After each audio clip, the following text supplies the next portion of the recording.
Hi, my name's Eric Fricke. I'm a finance professor at Cal State East Bay, up in the Bay Area. And I want to say hello to everybody. I wanted to work on cars.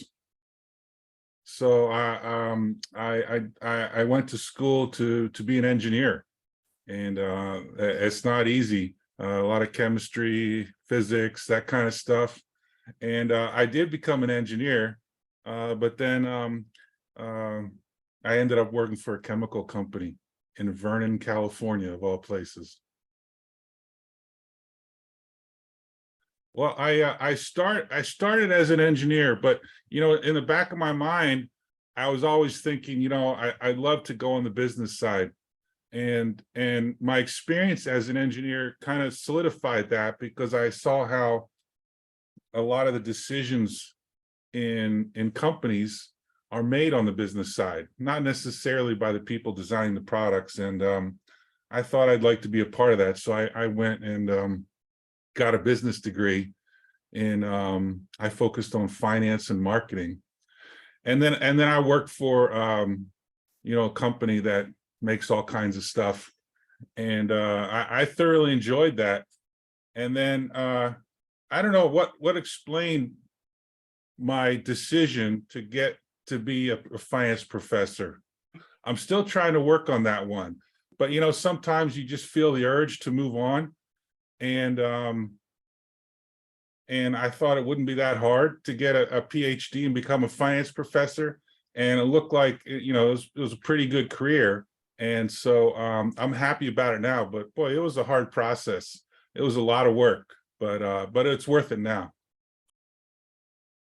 Well, you have to have a PhD in one of the business fields, and a PhD usually takes about 5 years, and just to get into a PhD program, you'll often need at least a bachelor's in economics or some business field.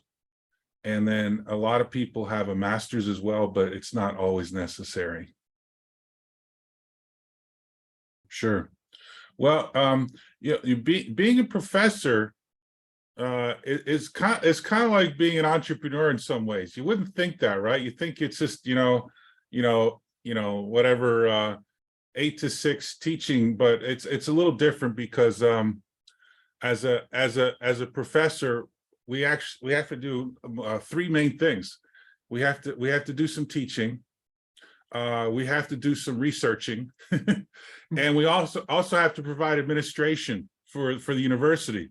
That means, like, a lot of the way things get done at the university is groups of faculty make things happen, and so we spent a lot of time though on the research side.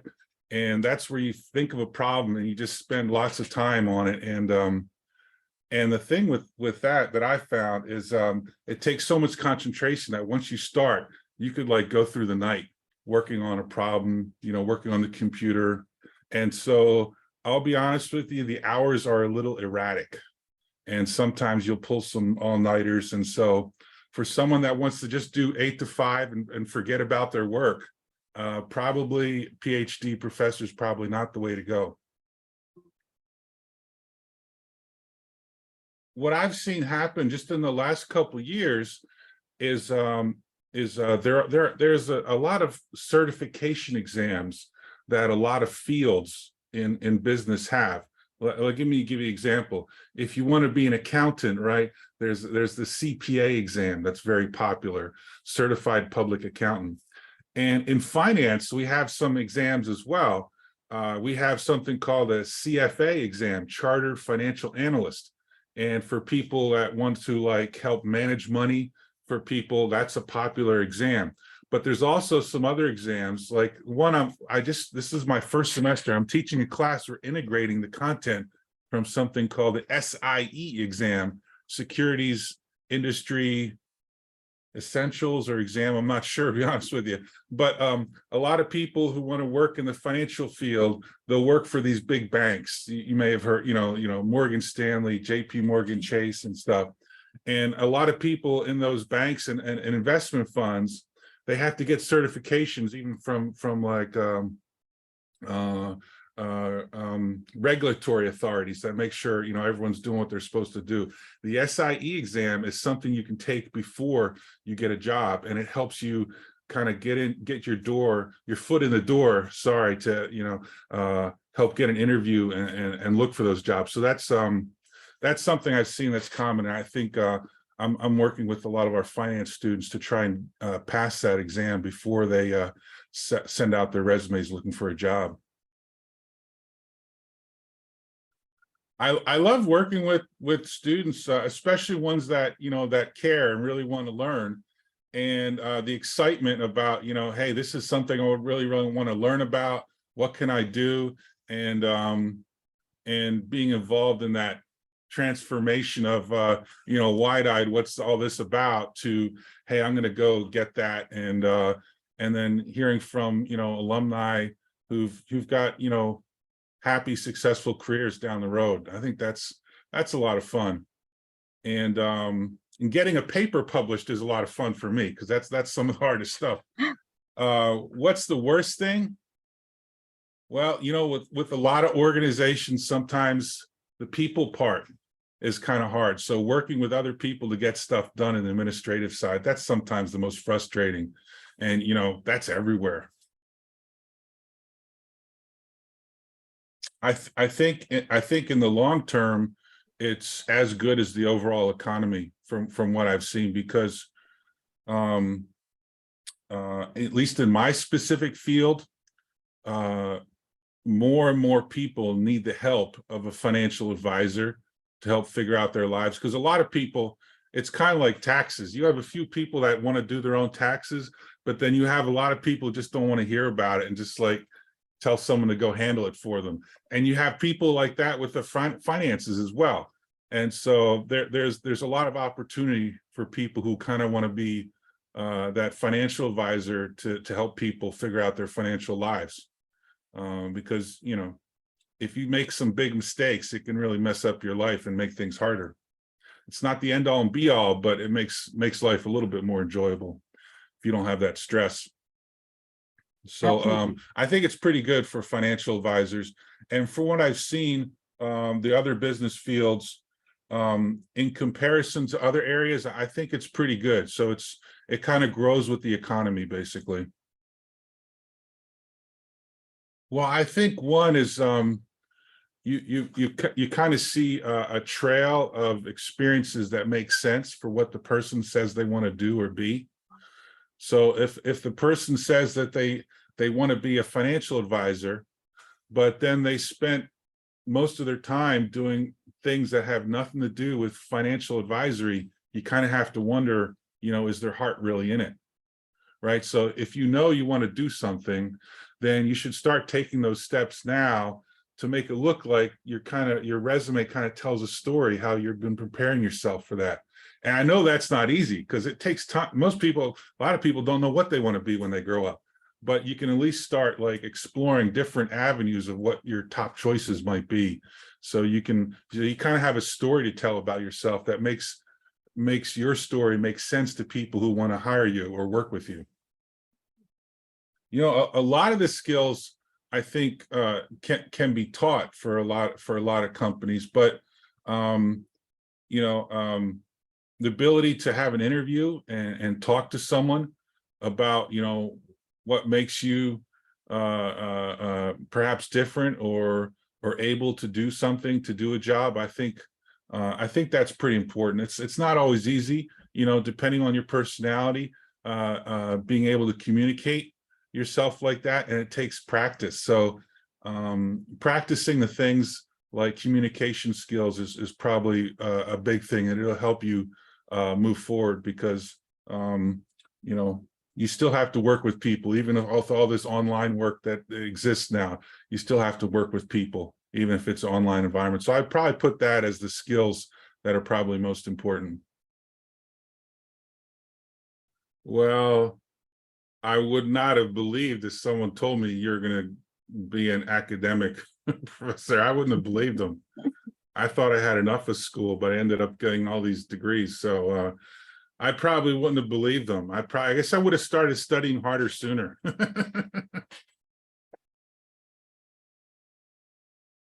Something I've done, because, you know, we're always developing, looking at our curriculum and what we teach. And the best place I found about, you know, what the jobs are like is I've gone to advertisements for jobs. So like, for example, if you think you want to be a financial advisor, go do an internet search about financial advisor jobs and see what they say about the job, because they'll tell you what they're looking for, and they'll tell you, you know, what the job will be like. And you know, they vary in terms of how detailed they are, but if you look enough, you know, you can do, I mean, there are LinkedIn places, Indeed, you know, Google searches, you'll find these job ads for these jobs you want, right? The career, and they'll describe the job for you. And they give you a lot of information. So that I found that to be the most helpful, personally. My name is Malena Otero. I work at PUC National. I'm Deputy CEO. When I was in high school, I was sure I wanted to be an attorney. I wanted to be a defense attorney for all the people that could not afford an attorney. So before I start on my journey, I'll let you know a little bit about HR.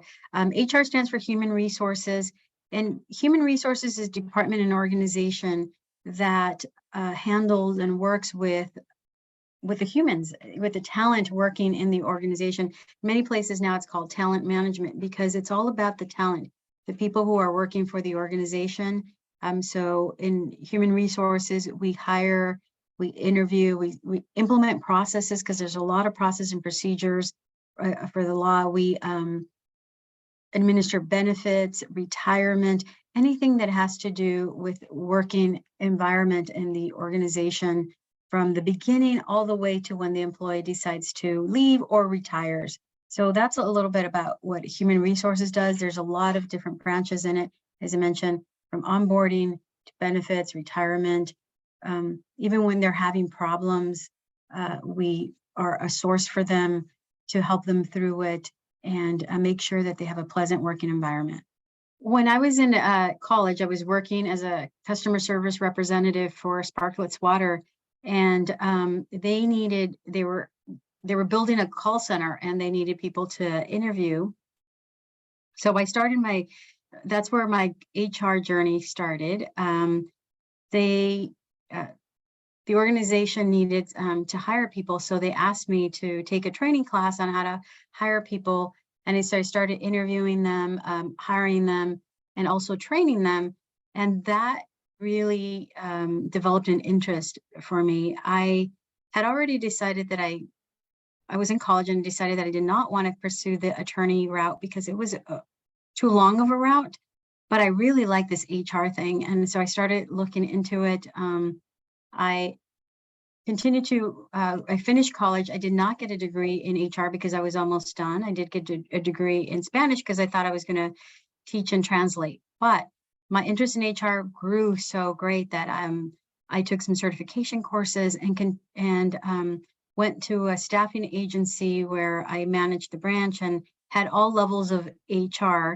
And I continued to really like what I was doing, the recruiting, getting people jobs, you know, kind of matching people, the right fit of the employee with the organization. So I really enjoyed doing that. I wanted to learn more about HR because HR has a lot of different branches in it. And so I left and I applied, and I thought it was a very long shot to Disney. And but luckily I got a call, I got an interview, and was hired as a generalist there. And as a generalist, I was able to tap into all the branches of HR and just loved the generalist part. Was there for a few years. So that's a little bit about my journey. After Disney, I did come to PUC National to build a HR department. And now, almost 18 years later, I am still here participating in the HR department. What's required in HR is really versatile. Currently, when I was in college, there weren't many programs that focused on HR, on human resources.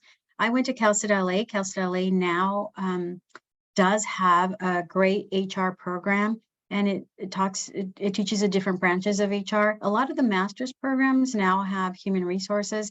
However, many of our HR representatives have degrees in communication, which is very important because you deal with the public. Psychology, because it's very important to understand what makes employees happy, what makes them stay at their job. So they're very different type of backgrounds that will fit, but undergrad degrees that will fit. I also have a master's in organizational leadership because it's important to determine how we to help structure an organization. But the background definitely is open when it comes to degrees. A four-year degree is not required to work in HR.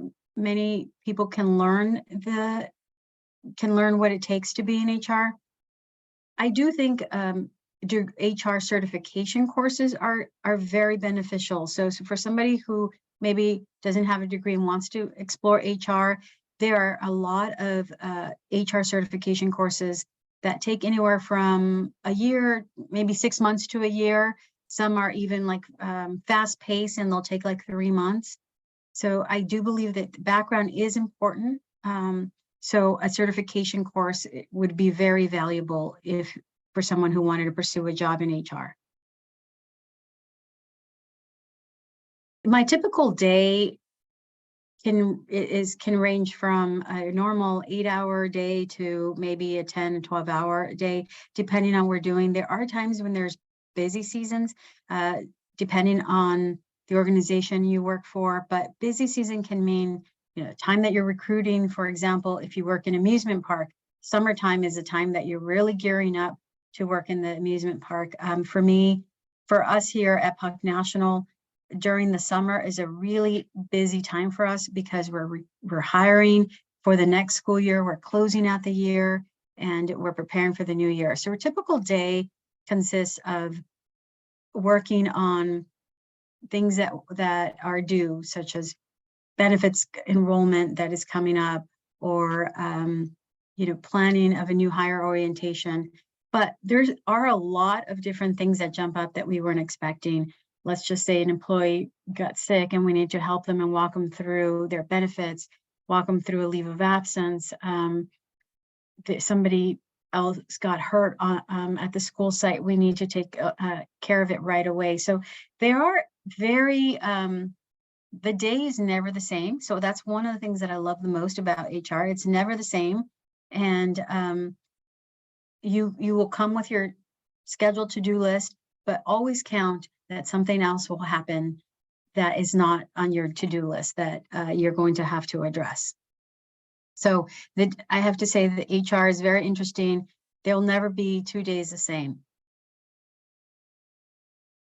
When someone is new to the field of HR, I think depending on the organization that they go to, that you start with, the first day, the first weeks, the first months can look a little different, but I believe getting to understand the processes and procedures is very important. Understanding who is their client, who they hire, and by client I mean who are the employees that they hire, who are the customers that they serve, and so really getting to understand the organization and understanding the employees that really are a great fit for the organization. So I think when somebody is new to HR, that's what they really should look to.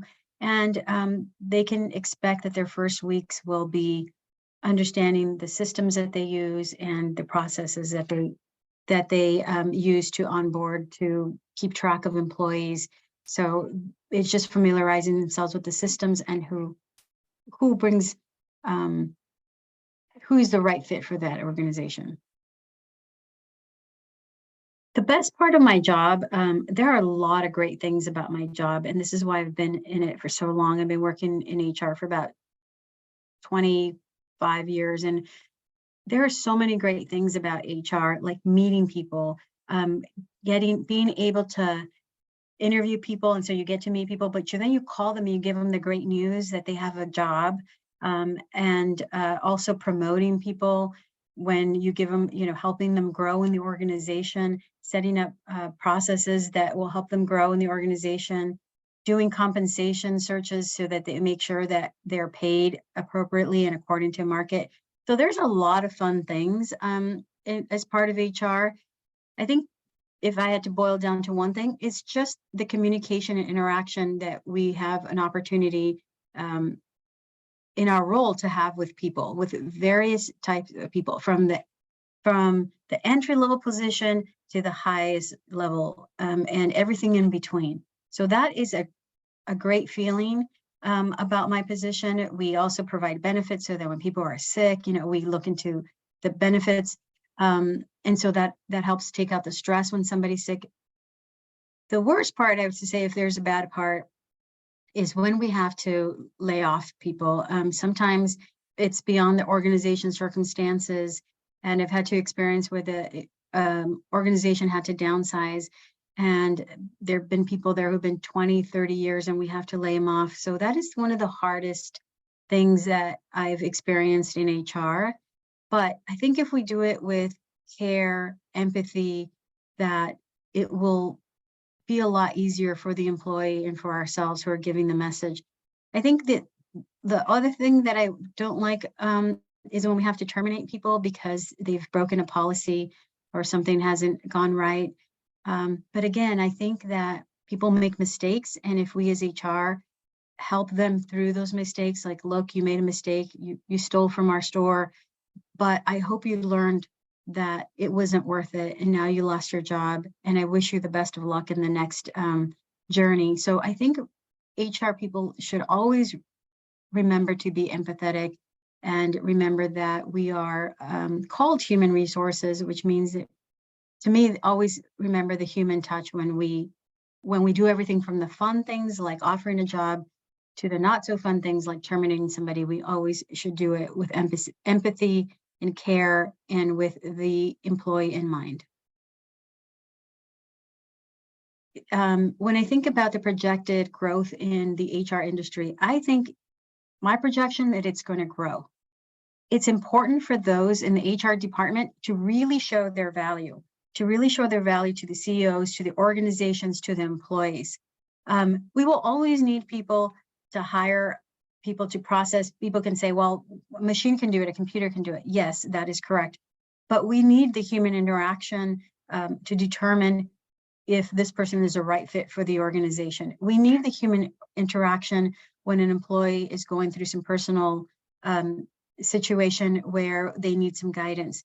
We need the face-to-face interaction when a supervisor needs some guidance. So I think that the HR industry will continue to grow, and there will continue to be a need for it. And anybody who's in the field really should continue to show their value, and they will continue to grow and develop. So I think there's a great outlook. There's a great need during this pandemic.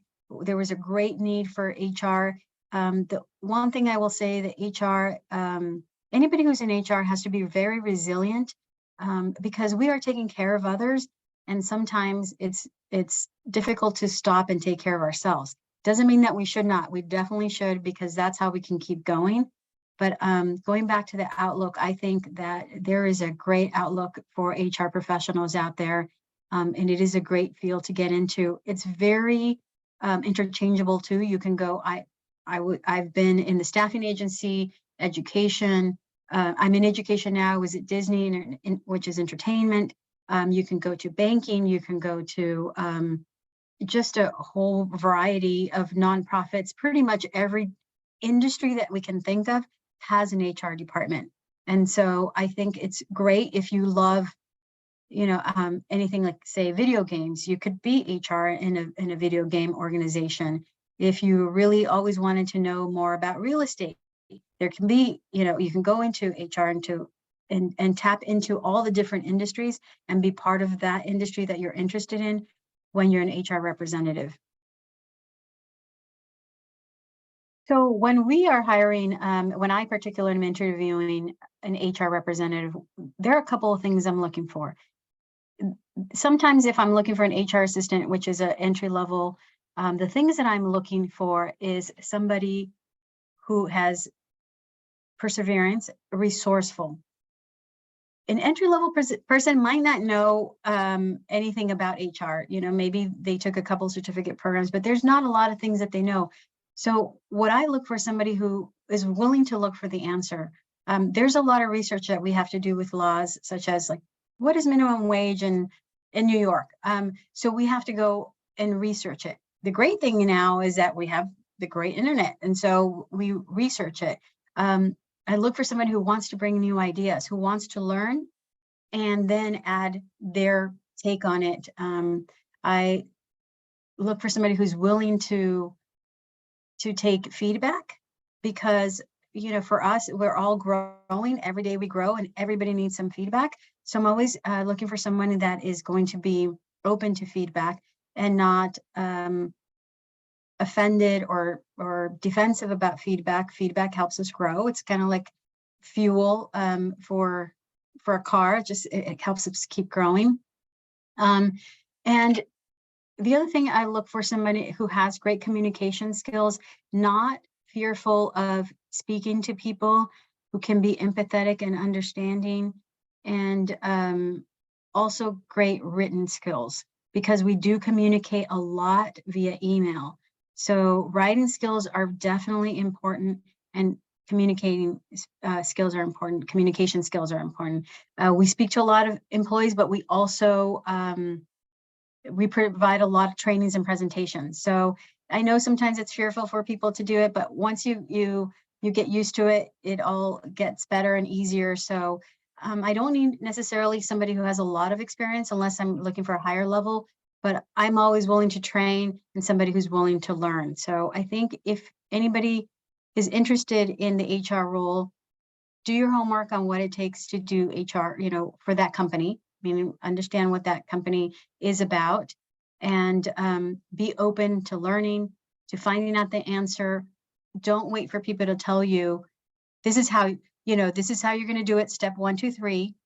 Maybe you want to look and see what others have done, what's out there, and then say, wow, you know, I saw that right now. What the new thing is in recruitment is, you know, posting on LinkedIn or something like that. So I always look to what suggestions people have. So don't be concerned about not having the experience. Just be open to learning and what you can bring to the organization. But just keep in mind, communication and written skills are super important. If I could go back in time and speak to my 9th grade self, there's a lot of things I would say. But first of all, is don't take yourself so serious. I mean, school is definitely important. Getting good grades is definitely important, but enjoying the journey is important. Everything that you learn is kind of builds upon each other, so that when you are out in the working world and out of school, you kind of use the tools that you've learned in high school, the communication skills, the friendship skills, the, you know, being a good friend, all that builds up on each other. So really enjoy high school, really take advantage and understand what's going on of clubs and other extracurricular activities.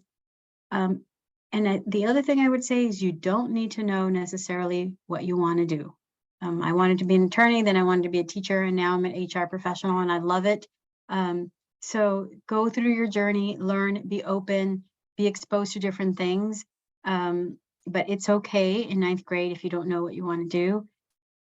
The one thing I will say though is do your best in your classes, because you may at the end want to decide, you know, when you're 11th grader, you may decide that you want to pursue a different college and you may not have the grades for it. So understand where you think you may want to go and start working towards that. But it's okay to pivot and change when you get there. So I think I would just tell myself, enjoy it, enjoy the ride. It's going to be okay.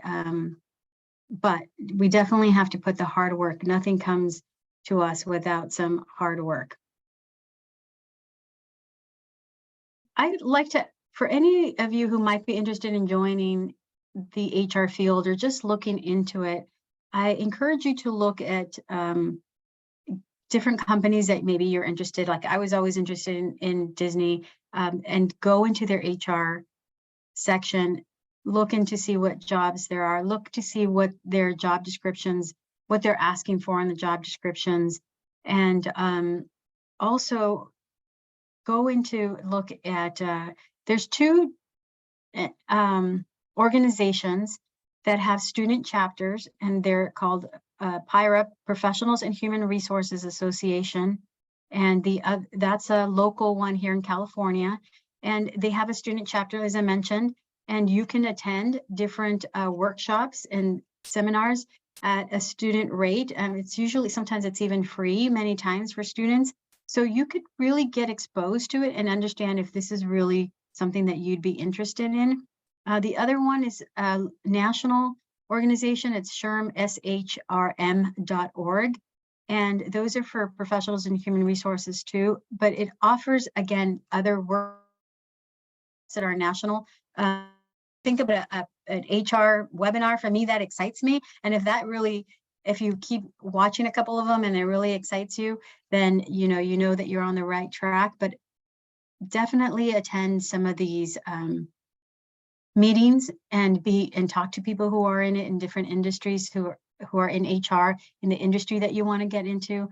I highly recommend that you look at that and that you consider the organization that you're in. Just to summarize, going to PIRA. PIRA is spelled PIHRA.org, and they have a student chapter that you can join and allow you to get some webinars and some in-person meetings that are low cost or free. So I wish you the best of luck. Anybody who's ever wants to talk about the HR world, I'm always available to talk HR.